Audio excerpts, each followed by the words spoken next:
এইরকম যদি একটা তরকারি থাকে তাহলে গরম ভাতের সাথে আর কিচ্ছু লাগবে না। Trust me. এই খাবারটা খেতে ভালোবাসেন না এমন বাঙালি কিন্তু খুঁজে মেলা ভার। নমস্কার, কেমন আছেন সবাই? নিশ্চয়ই খুব ভালো আছেন। বাসন্তী রান্নাঘরে সবাইকে স্বাগত।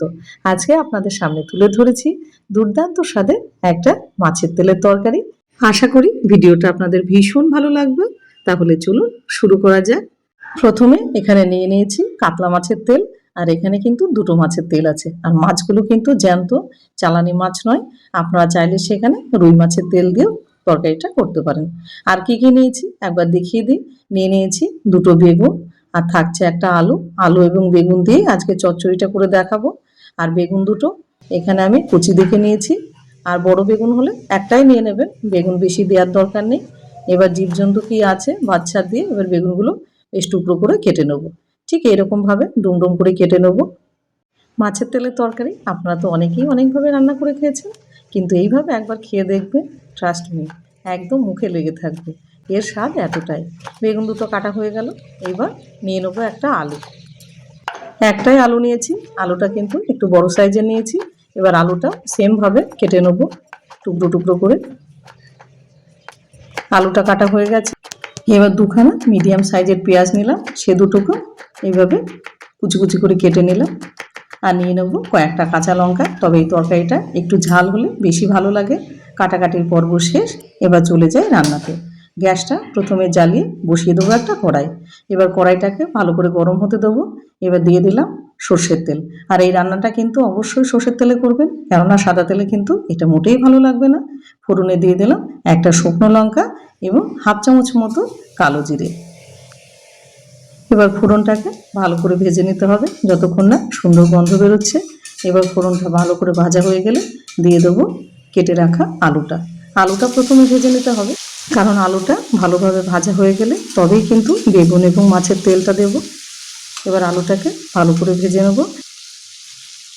আলুটা ভালোভাবে ভাজা হয়ে গেছে, খুব সুন্দর করে আলুটাকে ভেজে নিলাম। এবার দিয়ে দেবো কেটে রাখা পেঁয়াজটা এবং লঙ্কাটা। এবার এটাকে মোটামুটি একটুখানি ভেজে নিতে হবে।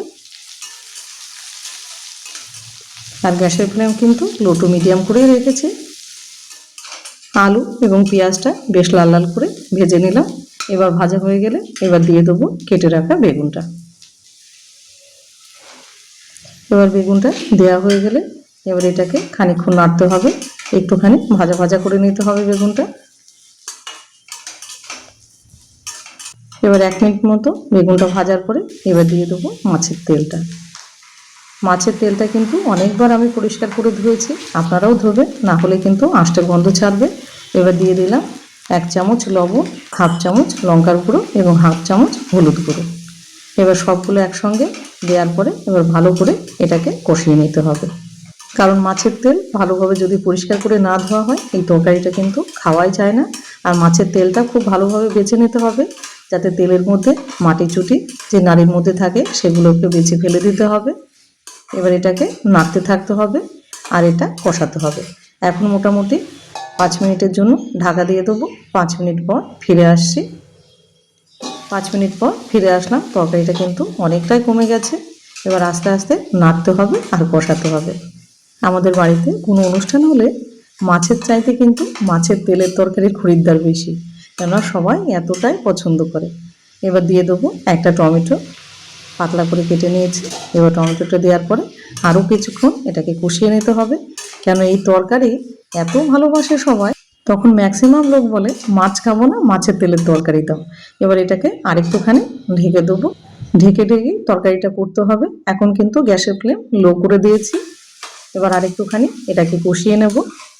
আর কারা কারা আপনারা এরকম মাছের তেলের তরকারি খেতে ভালোবাসেন সেটা অবশ্যই কমেন্ট সেকশানে জানাবেন।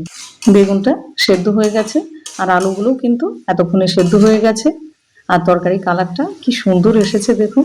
আর এখানে একটা কথা বলে রাখি, মাছের তেল পরিষ্কার করে বাছা এবং ধোয়া যদি না হয় এই তরকারি খেতে গেলে আপনার আঁশটে গন্ধ লাগবে। এটা এতটাই বাজে লাগে খেতে, ওই জন্য পরিষ্কার করে মাছের তেলটা বেছে কিন্তু ধুতে হবে। আমি আবারও রিপিট করলাম, তরকারিটা কিন্তু এখন হালকাভাবে নিচে লেগে লেগে যাচ্ছে। এইবার দিয়ে দেবো ফ্রেশ একটু ধনেপাতা, আর দিয়ে দেবো সামান্য একটুখানি ভাজা মশলা। এখানে জিরে, ধনে আর একটুখানি শুকনো লঙ্কা একটু ভেজে গুঁড়ো করে নিয়েছি, সেটা থেকে একটুখানি দিয়ে দিলাম। এইটা দেওয়ার পরে এই তরকারিটা এত স্বাদ হয় সে আর কি বলবো, আপনারা না ট্রাই করলে এটা বুঝতে পারবেন না। তরকারি থেকে তেল ছাড়তে শুরু করে দিয়েছে আর নিচে হালকাভাবে লেগেও যাচ্ছে, আর তরকারিটা একদম এখন মজে গেছে খুব সুন্দরভাবে। আর আজকে আমার ভিডিওটা আপনি কোথায় থেকে দেখছেন সেটা অবশ্যই কমেন্ট সেকশনে জানাবেন। তাহলে গ্যাসের ফ্লেমটা এখন অফ করে দেবো। এইবার পরিবেশন করে দিন ধোয়া ওঠা গরম গরম ভাতের সাথে এইভাবে মাছের তেলের তরকারি।